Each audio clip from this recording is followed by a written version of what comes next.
টোপনি হৰিছে বংগকন্যা মমতা বেনাৰ্জীৰ আৰু লগতে বিজেপিৰো। নমস্কাৰ প্ৰিয় দৰ্শক, মই জয়ন্ত মাধৱ গোস্বামীয়ে আপোনাক স্বাগতম জনাইছো নিউজ 18 অসম নৰ্থ ইষ্টৰ ডিজিটেল লাইভলৈ। যোৱা 6 ডিচেম্বৰত মুৰ্ছিদাবাদত এটা বাবৰি মছজিদৰ আধাৰশিলা স্থাপন কৰা হৈছে। এই বাবৰি মছজিদৰ আধাৰশিলা স্থাপনৰ দায়িত্বত আছে, নেতৃত্বত আছে তৃণমূল কংগ্ৰেছৰ পৰা নিলম্বিত বিধায়ক হুমায়ুন কবিৰ। এইজন হুমায়ুন কবিৰে এতিয়া টোপনি হৰিছে মমতা বেনাৰ্জীৰ লগতে বিজেপিৰ। হয়, হুমায়ুন কবিৰে আধাৰশিলা স্থাপন কৰাৰ পিছৰে পৰা যি মছজিদ ন্যাসৰ একাউণ্ট আছে, সেই একাউণ্টলৈ যিমান পৰিমাণৰ বৰঙণি আহিছে, সাগৰৰ ঢৌৰ দৰে এতিয়া হুৰাহুৰে ধন সোমাইছে, হুৰাহুৰে টকা আহিছে, বৰঙণি আহিছে, বিভিন্ন প্ৰান্তৰ পৰা বৰঙণি আহিছে, আনকি বিদেশৰ পৰাও বৃহৎ হাৰত বৰঙণি লাভ কৰিবলৈ আৰম্ভ কৰিছে এই মছজিদ ন্যাসে। মুৰ্ছিদাবাদত প্ৰায় 300 কোটি টকা ব্যয় সাপেক্ষে নিৰ্মাণ কৰা হ'ব বাবৰি মছজিদ, আৰু সেই বাবৰি মছজিদ কেৱল এটা মছজিদেই নহয়, তাত অভিলাষী আৰু বহুখিনি প্ৰকল্প থাকিব। গতিকে তেনেকুৱা এটা প্ৰকল্পৰ আধাৰশিলা ইতিমধ্যে যোৱা 6 ডিচেম্বৰত স্থাপন কৰিছিল, আৰু যাৰ বাবে নেকি মমতা বেনাৰ্জীৰ ৰোষত পৰি নিলম্বিত হ'বলগীয়া হৈছিল হুমায়ুন কবিৰ নামৰ TMCৰ এইগৰাকী বিতৰ্কিত বিধায়ক। আৰু এইগৰাকী TMCৰ বিতৰ্কিত বিধায়কে ইতিমধ্যেই পশ্চিমবংগৰ ৰাজনীতিত এক প্ৰকাৰ আলোড়নৰ সৃষ্টি কৰিছে, তুলপাৰ লগাইছে, খলকনিৰ সৃষ্টি কৰিছে এই মছজিদৰ ৰাজনীতিৰে। আৰু এই মছজিদৰ ৰাজনীতিৰে আগন্তুক 2026 নিৰ্বাচনত অৱতীৰ্ণ হোৱাৰ ব্লুপ্ৰিণ্ট প্ৰস্তুত কৰি শাসনৰ গাদীৰ পৰা মমতা বেনাৰ্জী নেতৃত্বাধীন TMCক উফৰাই পেলোৱাৰো হুংকাৰ প্ৰদান কৰিছে। এই ক্ষেত্ৰত এক ব্লুপ্ৰিণ্ট প্ৰস্তুত কৰিছে। ইয়াৰ পূৰ্বেও আমি ডিজিটেল লাইভত সেই বিষয়ে আপোনালোকক জনাইছিলোঁ, সেই বিষয়ে আকৌ এবাৰ কম। কিন্তু তাৰ পূৰ্বে যি ন্যাসলৈ পুঁজিৰ যোগান ইতিমধ্যে বিভিন্ন প্ৰান্তৰ পৰা বিভিন্নজনে আৰম্ভ কৰিছে দিবলৈ, আনকি এগৰাকী শিল্পপতিয়ে 80 কোটি টকাৰ বৰঙণিৰ প্ৰতিশ্ৰুতি প্ৰদান কৰিছে হুমায়ুন কবিৰক। কেৱল দেশৰ চুক কোণৰ পৰা, দেশৰ বিভিন্ন প্ৰান্তৰ পৰা এই বৰঙণি অহা নাই, এই বৰঙণি বিদেশৰ পৰাও আহিছে। আনকি বাংলাদেশৰ পৰা, কাটাৰৰ পৰা, ছৌদি আৰবৰ পৰা বৃহৎ হাৰত পুঁজিৰ বৰঙণি হিচাপে লাভ কৰিছে এই মছজিদ ন্যাসটোৱে। আনহাতে SBI যি একাউণ্ট আছে, এই মছজিদ ন্যাসৰ একাউণ্ট, এই মছজিদ ন্যাসৰ একাউণ্টত ইতিমধ্যেই লিমিট পাৰ হৈছে, ইতিমধ্যেই সীমা অতিক্ৰম কৰিছে। যি SBI অনুমোদিত আইন আছে আৰু সীমা আছে, লিমিট আছে, সেই লিমিট ইতিমধ্যে পাৰ কৰিছে, লিমিট ক্ৰছ কৰিছে এই বৃহৎ পৰিমাণৰ বৰঙণিৰ পুঁজিৰে। আমি প্ৰথম দিনটোত জনাইছিলোঁ যে 6 ডিচেম্বৰত যেতিয়া আধাৰশিলা স্থাপন কৰা হৈছিল মুৰ্ছিদাবাদত, সেই সুবিশাল মছজিদৰ প্ৰকল্পৰ আধাৰশিলা স্থাপন হোৱাৰ এটা দিনৰ ভিতৰতে 1 কোটি 30 লাখ টকা সংগ্ৰহ কৰা হৈছিল। অনলাইনৰ জৰিয়তে প্ৰায় 93 কোটি টকা সংগ্ৰহ কৰা হৈছিল, আৰু সৰ্বমুঠ অফলাইন অনলাইন মিলাই 1 কোটি 30 লাখ টকাৰ বৰঙণি লাভ কৰিছিল। কিন্তু এতিয়া এই বৰঙণি 7 কোটিৰো অধিক স্পৰ্শ কৰিছে। 6 ডিচেম্বৰত আধাৰশিলা স্থাপন কৰা হৈছিল, আৰু তাৰ পিছৰ পৰা 3-4 দিনৰ ভিতৰতে 7 কোটি টকা পৰ্যন্ত সংগ্ৰহ কৰা হ'ল বৰঙণিৰ নামত, আৰু যাক লৈ নেকি চকু কপালত উঠিছে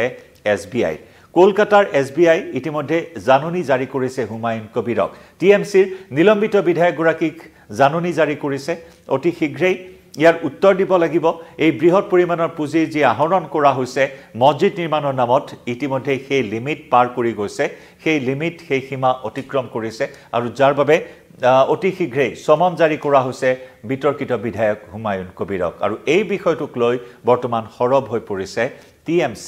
আৰু বিজেপি। যি TMCয়ে 2026 চনৰ নিৰ্বাচনত আকৌ এবাৰ পশ্চিমবংগৰ মসনদ দখল কৰিবলৈ ব্লুপ্ৰিণ্ট প্ৰস্তুত কৰিছে, একেদৰে TMCক উফৰাই বিজেপিয়ে নতুন ব্লুপ্ৰিণ্ট প্ৰস্তুত কৰিছে। সৰ্বশক্তি প্ৰয়োগ কৰি আহিছে প্ৰতিটো নিৰ্বাচনত বিজেপিয়ে। গেৰুৱা বাহিনীয়ে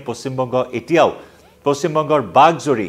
পশ্চিমবংগৰ শাসনৰ বাঘজৰী বংগকন্যাৰ পৰা এতিয়াও আজৰি আনিবলৈ সক্ষম হোৱা নাই। গতিকে 26 চনৰ নিৰ্বাচন এটা সুবৰ্ণ সুযোগ বিজেপিৰ সন্মুখত। ইতিমধ্যে বিজেপিৰ প্ৰতিটো নিৰ্বাচনত, প্ৰতিখন ৰাজ্যৰ নিৰ্বাচনত বিজেপিৰ আগ্ৰাসন অব্যাহত আছে। তেনেস্থলত পশ্চিমবংগৰ ৰাজনীতিত বিজেপিৰ ভূমিকা কি হ'ব তাৰ প্ৰতি সমগ্ৰ দেশবাসীৰে দৃষ্টি নিবদ্ধ হৈ আছে। কাৰণ 2016 চনতো মোদীৰ পৰা আৰম্ভ কৰি অমিত শ্বাহলৈ সৰ্বশক্তি প্ৰয়োগ কৰিছিল নিৰ্বাচনৰ প্ৰাক মুহূৰ্তত।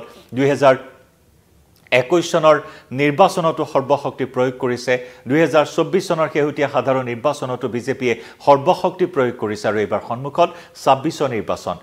অসমৰ লগতে পশ্চিমবংগতো 26ত নিৰ্বাচন অনুষ্ঠিত হ'ব গতিকে সেই নিৰ্বাচনৰ পূৰ্বে প্ৰতিটো ৰাজনৈতিক দলে ব্লুপ্ৰিন্ট প্ৰস্তুত কৰিছে কিন্তু তেনেস্থলত এই মছজিদৰ ৰাজনীতিয়ে যেন বিজেপি আৰু সমান্তৰালকৈ টিএমচিৰ যি ৰাজনৈতিক অংক ৰাজনৈতিক সমীকৰণ তাত যেন এক প্ৰকাৰ আউল লগোৱা পৰিলক্ষিত হৈছে কাৰণ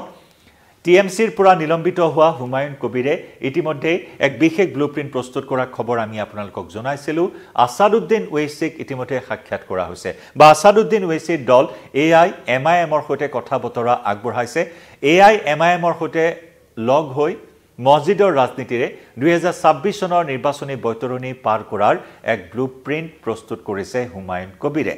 হুমায়ুন কবিৰ যথেষ্ট আত্মবিশ্বাসী হুমায়ুন কবিৰে আনকি এই সকিয়নি প্ৰদান কৰিছে যে টিএমচিক উৎখাত কৰা হ'ব বিজেপিৰ যি সপোন পশ্চিমবংগৰ মসনদ দখল কৰাৰ সেই সপোন হৈয়ে ৰব গতিকে বিজেপি আৰু টিএমচিক প্ৰতিহত কৰিবলৈ এতিয়া এআইএমআইএমৰ সৈতে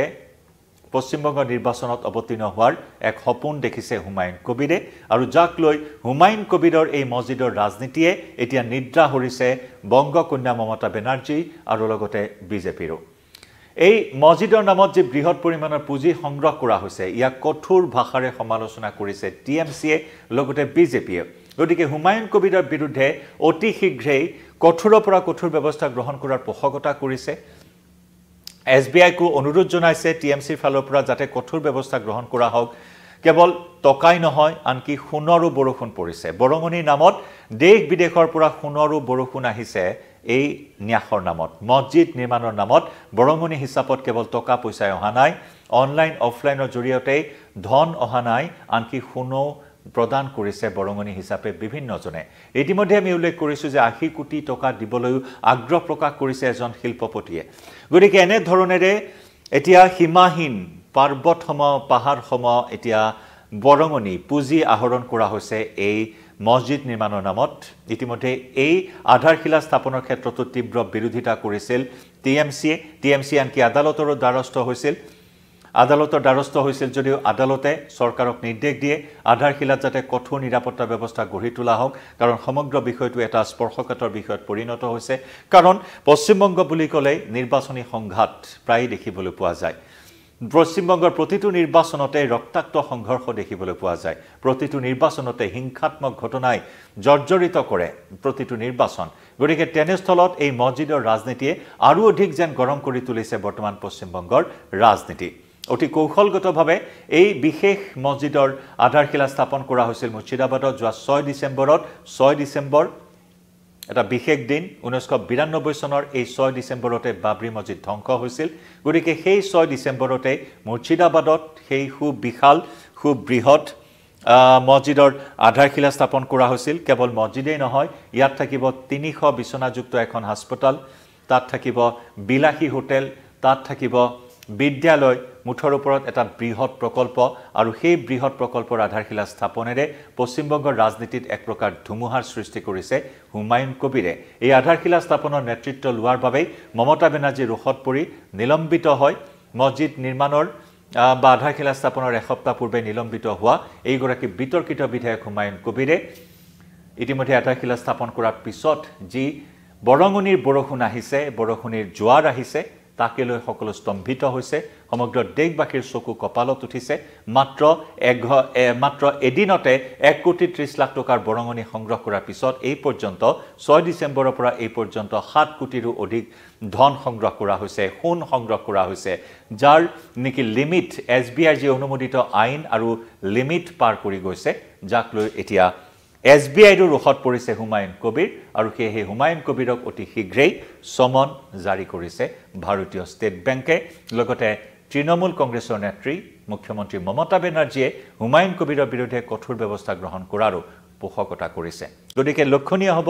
মছজিদৰ ৰাজনীতিয়ে পশ্চিমবংগৰ নিৰ্বাচনী বতাহ কেনেদৰে প্ৰভাৱিত কৰে ভোটাৰ ৰাইজক কেনেদৰে আকৰ্ষিত কৰে সেয়া লক্ষণীয় হ'ব আৰু এই মছজিদৰ ৰাজনীতিক লৈ বিজেপিয়েও ইতিমধ্যে জনমুখী হোৱাৰ অধিক প্ৰয়াস কৰা পৰিলক্ষিত হৈছে যাতে অধিক জনমুখী হ'ব পাৰি দলটো হুমায়ুন কবিৰৰ এই মছজিদৰ ৰাজনীতিত ভুল নাযাবলৈ পশ্চিমবংগৰ ভোটাৰ ৰাইজক আহ্বান জনাই বিজেপি ইতিমধ্যে জোৰদাৰ গতিত ভোটাৰ ৰাইজৰ মাজত সোমাবলৈ চেষ্টা কৰিছে সাম্প্ৰদায়িক ৰাজনীতিৰে নিৰ্বাচনৰ পৰিৱেশ কলুষিত কৰাৰ অভিযোগ আনিছে হুমায়ুন কবিৰৰ বিৰুদ্ধে আৰু সেই অভিযোগ লৈ বিজেপি ভোটাৰ ৰাইজৰ কাষ চাপিছে আৰু এনে ধৰণৰ এটা মছজিদৰ ৰাজনীতিত ভুল নাযাবলৈ সকলোকে আহ্বান জনাই নিৰ্বাচনী বৈতৰণি পাৰ কৰিবলৈ ব্লুপ্ৰিণ্ট প্ৰস্তুত কৰিছে কিন্তু এই বিষয়টোৱে স্বাভাৱিকতে নিদ্ৰাহৰণ কৰিছে তৃণমূল কংগ্ৰেছৰ নেত্ৰী মুখ্যমন্ত্ৰী মমতা বেনাৰ্জীৰ আৰু বিজেপিৰ আমি জনাই যাম এই সন্দৰ্ভত প্ৰতিটো আপডেট পৰৱৰ্তী সময়ত এই মুহূৰ্তত ডিজিটেল